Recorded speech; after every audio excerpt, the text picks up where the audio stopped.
नमस्कार, इस खास पेशकश में आपका स्वागत है। मैं हूं मनीषा गुप्ता और कच्चे तेल में भारी गिरावट का सिलसिला जारी है। कल इंट्राडे में करीब 60% गिरने के बाद आज WTI क्रूड में कुछ रिकवरी आई थी, लेकिन वो टिक नहीं पाई। WTI जून वायदा के $11 के नीचे फिसला है। वहीं ब्रेंट हमने देखा है $16 के आसपास, वहां पर कारोबार हो रहा है, तो करीबन 6 से 13% की गिरावट वहां पर है। जहां तक MCX क्रूड की बात करें तो वहां पर 32% की गिरावट फिलहाल देखने को मिली है। करीबन 900 रुपए की मंदी के साथ यहां पर MCX का कच्चा तेल कारोबार कर रहा है। ओवर सप्लाई के कारण क्रूड की स्टोरेज को लेकर किल्लत है, जिससे कीमतों पर खासा दबाव बना है। इसी बीच MCX क्रूड अप्रैल वायदा की सेटलमेंट को लेकर विवाद खड़ा हो गया है। एक्सचेंज के नेगेटिव में सेटलमेंट करने से लॉन्ग ट्रेडर्स को खासा नुकसान हुआ है, जिसको लेकर वो सेबी में जाने की तैयारी में है। आखिर ये विवाद क्या है, इसको समझने की कोशिश करेंगे। साथ ही कच्चे तेल की आउटलुक पर भी आज हम यहाँ बात करेंगे।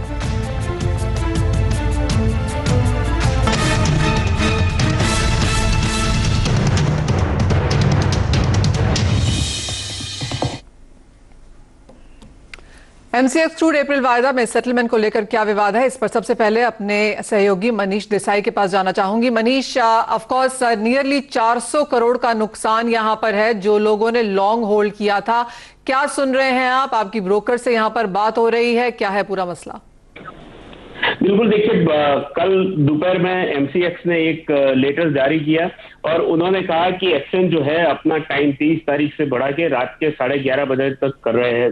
दरअसल मामला ये हुआ था कि 20 तारीख को यहाँ 5 बजे जब मार्केट बंद हो गया, 20 तारीख को जब सेटलमेंट होता है क्रूड का 9X में, तो शाम 5 बजे का रेट कंसीडर करना चाहिए। इसकी बजाय जब रात में मार्केट गिर के इतना नेगेटिव हो गया, $37 के आसपास नेगेटिव हो गया, तब जाके यहाँ पर MCX ने अपने जो ब्रोकर्स है, मेंबर्स है, उनको ये बताया कि आपके सेटलमेंट का रेट ये होगा, जबकि पहले उन्होंने बताया था कि ₹1 पर आपकी सेटलमेंट होगी।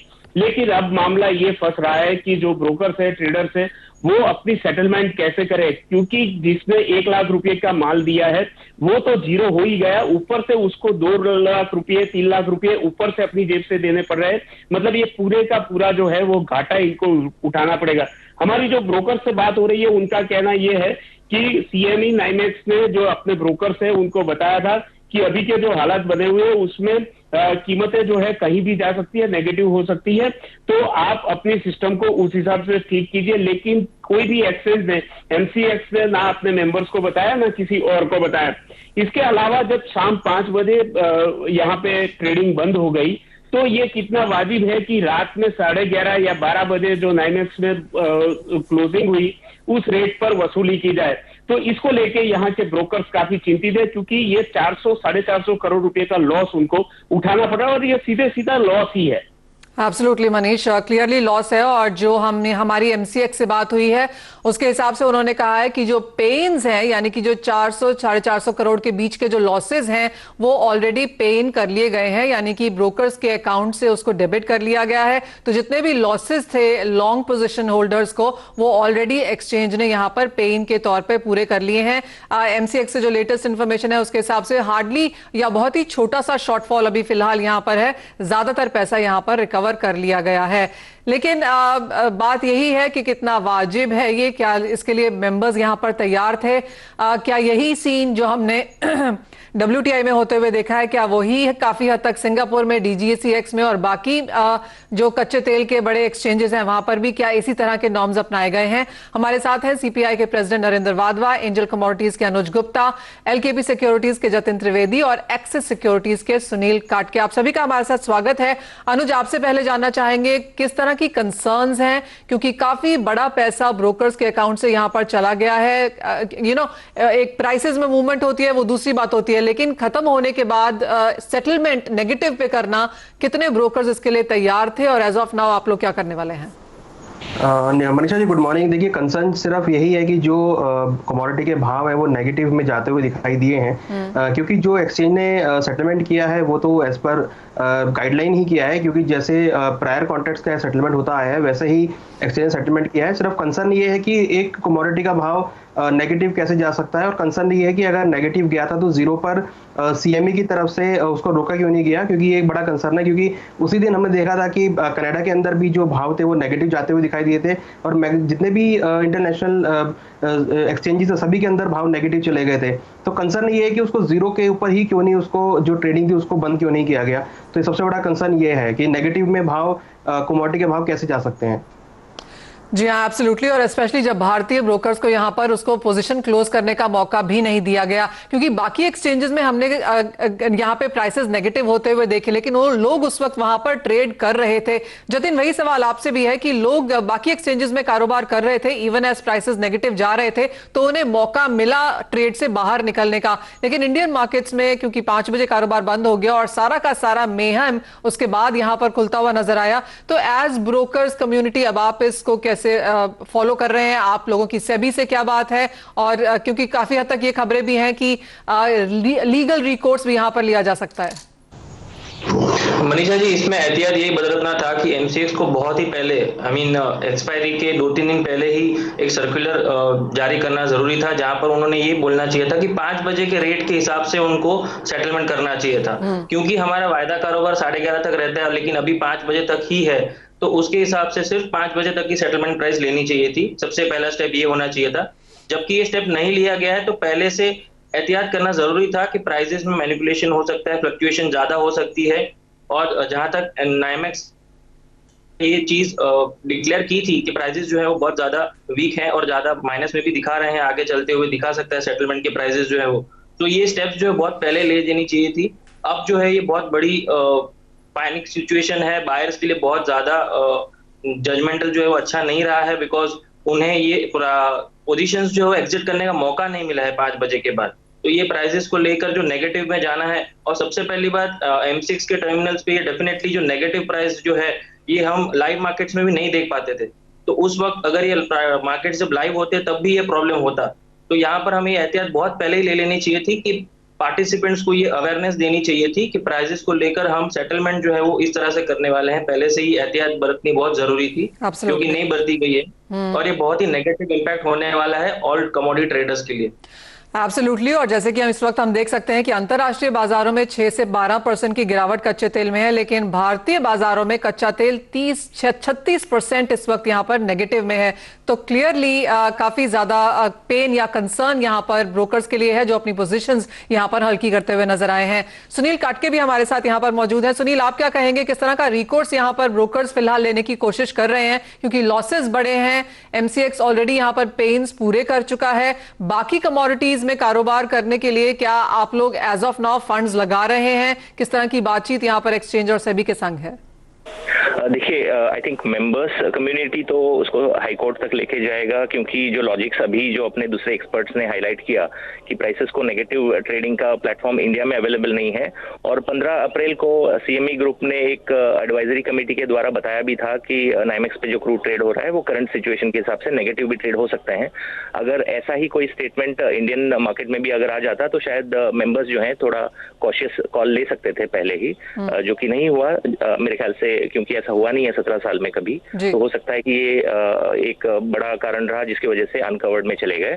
और दूसरा, अभी इस वक्त अगर हम देखें तो क्रूड ऑयल के बिड आस्क स्प्रेड में आपको बहुत बड़ा गैप देखने को मिल सकता है। 7-8 रुपए का स्प्रेड है, जो कि आइडियली 1 रुपए का रहता था। ये इसलिए हुआ है क्योंकि ज्यादातर ब्रोकर ज्यादातर मेंबर्स हैं जिनके क्लाइंट का पोजीशन फंसा हुआ है, उन्होंने अभी मोस्टली स्क्वायर ऑफ मोड में डाल दिया है क्रूड ऑयल को एज ए कमोडिटी में। तो वो स्क्वायर ऑफ मोड में इसलिए डाला है क्योंकि करंट कॉन्ट्रैक्ट जो मे का कॉन्ट्रैक्ट है इंडियन मार्केट में, वो भी आपने देखा होगा कल तो 8.5, मतलब WTI की अगर मैं बात करता हूँ तो $8.5 तक भी जाके आया है। और मेरे ख्याल से फिर से रिकवरी हमको ओवरनाइट देखने को मिली। तो जो वॉलेटिलिटी है उसकी वजह से फ्रेश पोजीशंस मेरे ख्याल से ज्यादातर ब्रोकिंग फर्म्स अवॉइड कर रहे हैं कंसीडरिंग द रिस्क, और मेरे ख्याल से स्क्वायर ऑफ ओनली मोड में रखे चल रहे हैं। और जो बाकी कमोडिटीज पे इसका जो मार्जिन कॉल का जो इम्पैक्ट आ रहा है उसकी वजह से इंट्राडे लिवरेजेस भी कब हुए हैं। इसका इम्पैक्ट ऑब्वियसली गोल्ड, सिल्वर और अदर बेस मेटल्स पे भी जाएगा, क्योंकि आपने देखा होगा कि क्रूड ऑयल का एक चेन रिएक्शन जो है आपको दूसरे कमोडिटीज में भी देखने को मिल सकता है because of the margin calls that we see. जी हाँ, और इंडियन मार्केट्स में तो हालत थोड़ी सी खराब ही है, जैसे आपने कहा।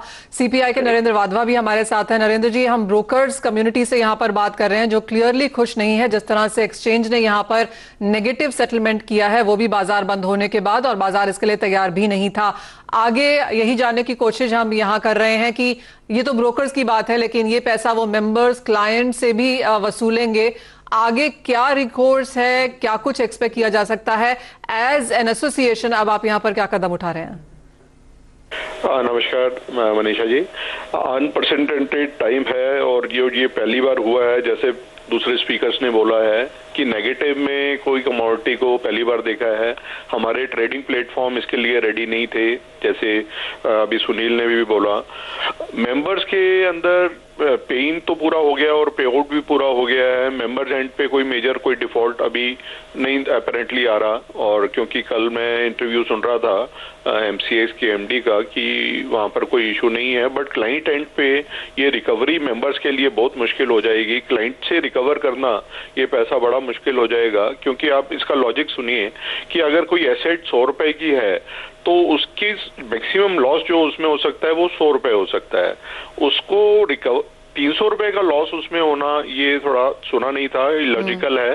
तो उससे मेंबर्स एग्रीव्ड हैं, मेंबर्स ने, और जो 2884 रुपए डेबिट करे जा रहे हैं तो ये बहुत ज्यादा रकम थी। और मेंबर्स कई जो एग्रीव्ड हैं वो कोर्ट की लीगल रिकोर्स ले रहे हैं, डिफरेंट कोर्ट्स में गए हैं, जैसे सुनील ने और अनुज ने अभी बोला था। और ये आने वाले टाइम में लैंडस्केप जो कमोडिटी है, लैंडस्केप इसको काफी इसका इम्पैक्ट आएगा, क्योंकि आपको पता ही नहीं कि आपको कितना मार्जिन लेना है। रिस्क पर जो मैनेजमेंट होती थी ब्रोकर एंड पे, तो वो आप कुछ भी नहीं कर सकते। अभी $37 है, ये $370 क्यों नहीं हो सकता था? कुछ भी प्राइस हो सकता था। तो ये बहुत मुश्किल है। और हमारा ये मानना है गोइंग फॉरवर्ड जो ऐसे कॉन्ट्रैक्ट जिसके अंदर डिलीवरी नहीं है, जिसके अंदर पेनलाइज नहीं किया जा सकता, डिलीवरी इम्पोज नहीं की जा सकती, तो उन कॉन्ट्रैक्ट के अंदर नेगेटिव का ये क्लैरिफिकेशन जरूर आनी चाहिए गोइंग फॉरवर्ड कि ये नेगेटिव कॉन्ट्रैक्ट नहीं, नेगेटिव सेटल नहीं होंगे। मैक्सिमम जो प्राइसिंग होगा वो ₹1 होगा या 0। हाँ जी, एब्सोल्युटली। सो क्लियरली प्राइस आपको रिस्क का पता ही नहीं है कितना रिस्क आप ले रहे हैं उसके अंदर। एब्सोल्युटली नरेंद्र जी, आपकी बात बिल्कुल सही है कि अनप्रेसिडेंटेड टाइम्स हैं। 40, 60, 70% जैसे मूव्स हम यहाँ पर रोज कच्चे तेल में देख रहे हैं, लेकिन बाजार बंद होने के बाद आपको क्या एक्सपोजर है, आपके क्या रिस्क्स हैं, बाजार क्लियरली उसके लिए तैयार नहीं है। और एक नेगेटिव क्लोजिंग एक कमोडिटी की, ऑफ कोर्स ये एक चीज है जो बाजार एज ऑफ नाउ हैंडल कर रहा है। लेकिन हम छोटे से ब्रेक ले रुकेंगे, जब लौटेंगे तो बात करेंगे कि कच्चे तेल में अब आगे की क्या स्ट्रैटेजीज होनी चाहिए, क्या कारोबार है और इंडियन मार्केट्स यहां पर क्या एक्सपेक्ट कर सकते हैं।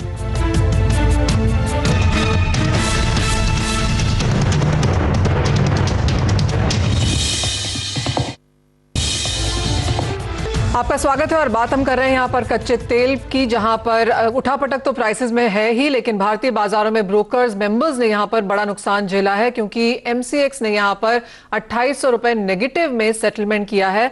तो क्लियरली 900 रुपए तो भाव चल ही रहे थे, वो भी गया और 2800 रुपए भी गया, यानी कि ऑलमोस्ट 3500 का नुकसान यहां पर बैरल के पीछे ब्रोकर्स ने उठाया है। लेकिन प्राइसेस की अब बात करेंगे और अनुज आपसे पहले जानना चाहेंगे कि उठापटक जारी है और बाजार को नहीं लगता कि आगे जाके भी कोई बेहतर न्यूज यहां पर नियर टर्म में आ सकती है।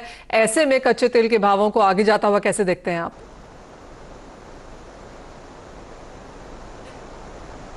देखिए, क्रूड के अंदर जो अभी हमने ट्रेंड देखा है वो कंटिन्यूस नेगेटिव है। यहाँ पर सप्लाईज ओवर सप्लाईज हैं। क्रूड में जो इन्वेंट्रीज हैं यूएस के अंदर वो हिस्टोरिकल हाइस पर हैं। स्टोरेज प्रॉब्लम है, तो कहीं ना कहीं वो सबसे बड़ी बात जो WTI कॉन्ट्रैक्ट में हुआ कि वहाँ पे लोगों ने जो डिलीवरी थी वो लेने से मना कर दी थी, जिस वजह से भाव नेगेटिव जाते हुए दिखाई दिए थे। तो वो कंडीशन अभी भी यहाँ पर कायम है। मुझे लगता है कि जो क्रूड का ट्रेंड बना है वो नेगेटिव रहेगा। एक्सपेक्टेड है कि आने वाले दिनों में, हालांकि भाव अभी $11 के आसपास है, तो मुझे लगता है कि करंट कॉन्ट्रैक्ट भी सिंगल डिजिट की तरफ जाता हुआ दिख रहा है। तो ट्रेंड नेगेटिव है, तो हमें लगता है कि भाव अभी और आगे नीचे गिर सकते हैं। अगर हम वेरी शॉर्ट टर्म में देखें तो हो सकता है कि भाव नीचे $4 से $5 भी आ सकते हैं। एमसीएक्स में हो सकता है कि भाव करीबन 400 से 500 रुपए के आसपास मूव करते हुए दिखाई दें। तो ट्रेंड अभी नेगेटिव ही है, तो तेजी का तो मुझे लगता नहीं यहाँ पर देखने को मिलेगा। तो बिकवाली का ही ट्रेंड यहाँ पर बनाना चाहिए। अगर आप कारोबार कर रहे हैं यहाँ पर कच्चे तेल में, तो अभी भी बिकवाली का ही ट्रेंड है। जतिन, आपसे भी जानना चाहेंगे, आई एम अज्यूमिंग कि अब तक तो वॉल्यूम्स वैसे ही गिर रही थी क्योंकि कारोबार यहाँ पर 5 बजे तक हो रहा था, लेकिन कल की जो सेटलमेंट है और जिस तरह से अकाउंट्स डेबिट किए हैं, आज की वॉल्यूम्स कैसी हैं बाजार में, और अब कच्चे तेल में आप क्या प्राइसेस देखते हैं?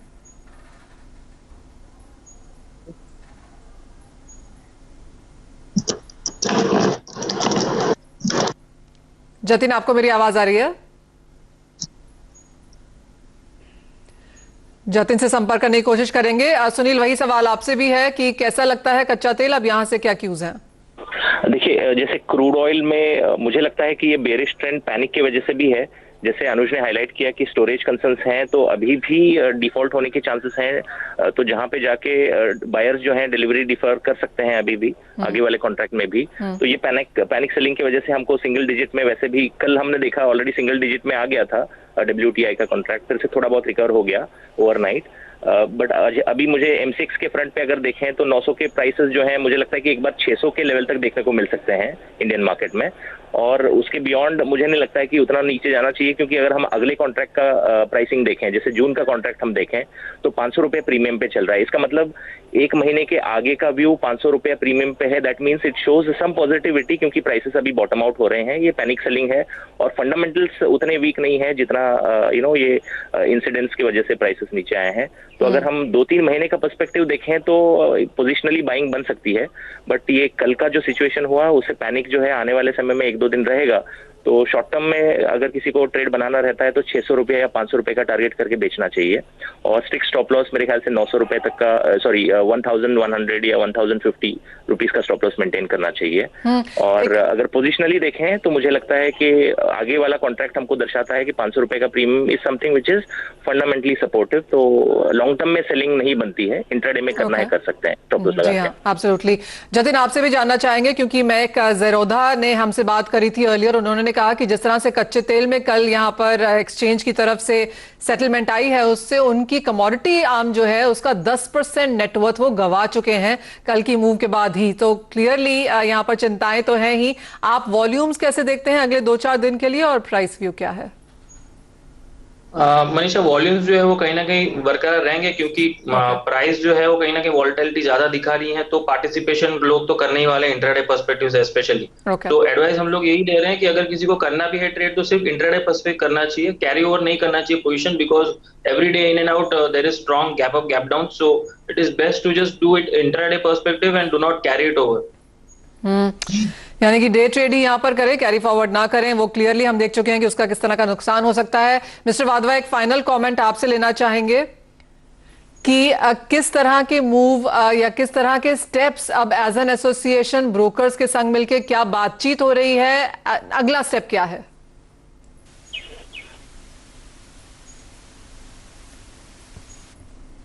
वाधवा जी से वहां पर संपर्क नहीं है। सुनील, वही एक सवाल आपसे जानना चाहेंगे फिर कि अब यहां पर नेक्स्ट स्टेप्स क्या हैं? आप ब्रोकर्स आपस में क्या बात कर रहे हैं, और एज एन एसोसिएशन CPI के साथ क्या बातचीत है?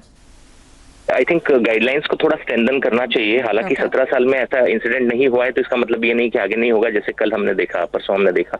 तो आइडियली गाइडलाइंस को स्ट्रांग बनाना चाहिए। जितने भी हमारे जो मिसिंग पॉइंट्स है, जैसे प्राइसेस नेगेटिवली ट्रेडिंग हो सकते हैं, ये इंटरनेशनली रिकॉग्नाइज्ड है, डॉक्यूमेंटेड है, बट इंडियन मार्केट में वो डॉक्यूमेंटेड नहीं है, तो उसको करना चाहिए। और दूसरा, जब भी हम मार्केट की टाइमिंग कर्टेल करते हैं तो उसका सेटलमेंट प्राइसेस का भी गाइडलाइन जो है कर्टेल करना चाहिए, ताकि ओवरनाइट जब हम ऑफलाइन है मार्केट से, उसका वोलेटिलिटी का जो इम्पैक्ट है वो डोमेस्टिक पार्टिसिपेंट्स और मेंबर्स पे नहीं होना चाहिए। तो मेरे ख्याल से CPI से भी हमारा यही दरखास्त है कि जितने भी गाइडलाइंस है, जितने भी सर्कुलर्स हैं, उसको रिव्यू करें, और जो वीक पॉइंट्स हैं उनको हम अवॉइड करें, ताकि ऐसा सिमिलर सिचुएशन दूसरे कमोडिटी में देखने को ना मिल जाए। एब्सोल्युटली। यानी कि कच्चे तेल में यहां पर उठापटक जारी रह सकती है, तो आप कॉशियसली यहां पर कारोबार करें। और जहां तक पॉइंट्स की बात है या फिर जिस तरह के क्लॉज या रूल्स हैं फिलहाल एक्सचेंजेस के साथ, वहां पर उसको स्ट्रेंथन करने की जरूरत है। एक्सचेंजेस को थोड़ा सा प्रोएक्टिव होने की जरूरत है, साथ ही रेगुलेटर और ब्रोकर्स को भी इसमें एक साथ निभाना होगा। लेकिन इसी के साथ फिलहाल इस कार्यक्रम में इतना ही। नरेंद्र वाधवा जी, अनुज, जतिन और सुनील, बहुत शुक्रिया हमारे लिए समय निकालने के लिए।